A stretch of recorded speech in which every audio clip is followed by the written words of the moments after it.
posisi Pak Don ini dalam kasus ini seperti apa sih Pak? Duduk perkaranya Pak? Begini, posisi Pak Idon itu ibaratnya gini, ini gajah sama gajah berkelahi nih, ya.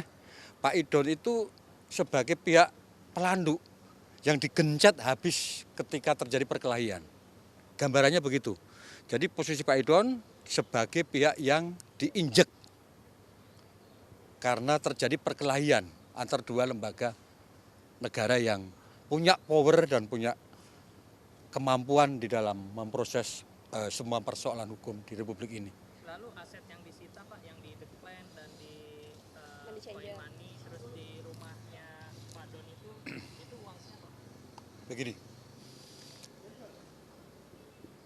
kami coba konstruksikan apakah uang yang ditemukan di kafe Declan, kemudian di rumah dan di tempat money changer itu apakah ada relevansi dengan perkara yang disangkakan. Pertama terkait dengan penanganan perkara Asabri, klaster Pak Tan Kiang. Terkait perkara itu Pak Idon pasif, dia tidak kenal Pak Tan Kiang dan tidak ada interaksi baik secara personal ataupun secara finansial. Terus kedua terkait dengan masalah suplai batu bara di PLN. Sepanjang proses pemeriksaan Pak Idon menyampaikan urusan itu dia juga nggak ngerti dan nggak pernah berinteraksi dengan pihak-pihak yang diperiksa oleh Bareskrim, oleh Kortas maupun Polda sebagai pihak yang menyuplai batu bara ke PLN.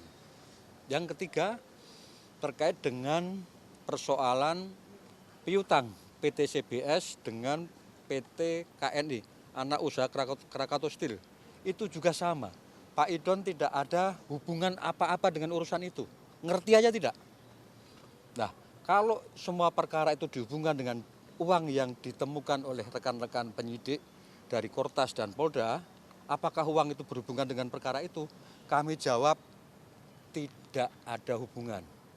Secara hukum pembuktian itu pasti tertolak. Pasti tertolak itu. Nah, kalau ditanya itu uang dari mana, uang siapa? Itu adalah kerjasama dengan pengusaha untuk membangun dermaga atau pelabuhan di daerah Kalimantan Timur. Pertanyaannya siapa pengusaha? Hari ini kami tidak berani menyebut. Monggo teman-teman media menanyakan kepada pihak Kortas maupun Polda, siapa itu pengusaha? Kalau kami tidak berani menyebut. Yang jelas koper di mana uang ditaruh itu adalah koper presiden. Cukup ya? Pak, uang itu berarti uang kerjasama antara Pak Don sama pengusaha itu Pak? Iya. Kalau terkait Pak Don ini kenal nggak sih dengan Pak Febri Pak, dan apa hubungannya Pak? Kalau ditanya kenal. Kalau ditanya hubungan bagaimana, itu bagian yang sedang didalami, kami belum bisa memberikan penjelasan lebih detail. Itu poinnya di situ. Pak, pada pemeriksaan hari Sabtu itu polisi menyebutkan nggak Pak apa alat bukti yang kemudian menetapkan Pak Idoni sebagai tersangka? Secara normatif pihak penyidik hanya menjelaskan ini perkaranya apa. Tapi hubungan dengan alat bukti atau barang bukti yang disita, pihak penyidik itu menanya dalam konteks BAP, pertanyaan BAP. Dan Pak Idon sudah menjelaskan secara gamblang apa yang dia ketahui terhadap semua barang bukti berupa uang yang disita. Pak, berarti terakhir bertemu Pak Idon itu hari Sabtu. Dan Sabtu. Kemudian terkait dengan rencana pemindahan Pak Idon ke Kejaksaan belum ada info Pak? Gini, kalau untuk rencana pemindahan setahu kami pihak penyidik sedang menyiapkan satu, administrasi penyidikan termasuk surat seprindik. Dua, menyiapkan semua berita acara, saksi. Ketiga, menyiapkan semua bukti rekaman. Keempat, menyiapkan semua barang bukti sitaan. Kelima, lain-lain. Itu perlu proses sepertinya. Terlebih kami dengar tadi pihak penyidik juga ada meminta bantuan dari FBI dan Secret Service dari Amerika untuk mengecek itu semua alat bukti atau barang bukti. Memang nanti akan ada hubungan dengan pihak di sana.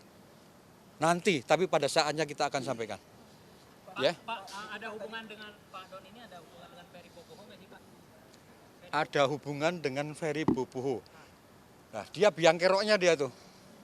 Dia yang gini, dia tukang catat nama petinggi-petinggi Kejagung untuk berbagai urusan. Kalau ditanya pernah kenal nggak? Pernah kenal. Itu poinnya. Tapi menerima uang Pak Febri nggak sih lewat dia, Pak Don ini? Enggak. Dan keterangan si Ferry Babin juga nggak ada menyebut si Don tentang penyerahan uang itu. Pak, itu berarti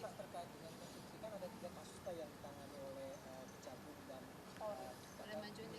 Ya, kalau untuk Bron kita sendiri itu konstruksi kasusnya gimana sih Pak? kami sedang mendalami konstruksi kasus yang dibangun oleh teman-teman dari Kortas dan Polda. Secara umum, tadi yang sudah saya sampaikan, secara spesifik kami sedang mengkonstruksikan sesuai dengan informasi dan bukti yang kami miliki. Ini hubungannya apa? Relevansi alat bukti dengan Mas Idon itu apa? Relevansi perkara sangkaan dengan Mas Idon itu apa? Tentu kami harus by bukti kan, bukan asumsi.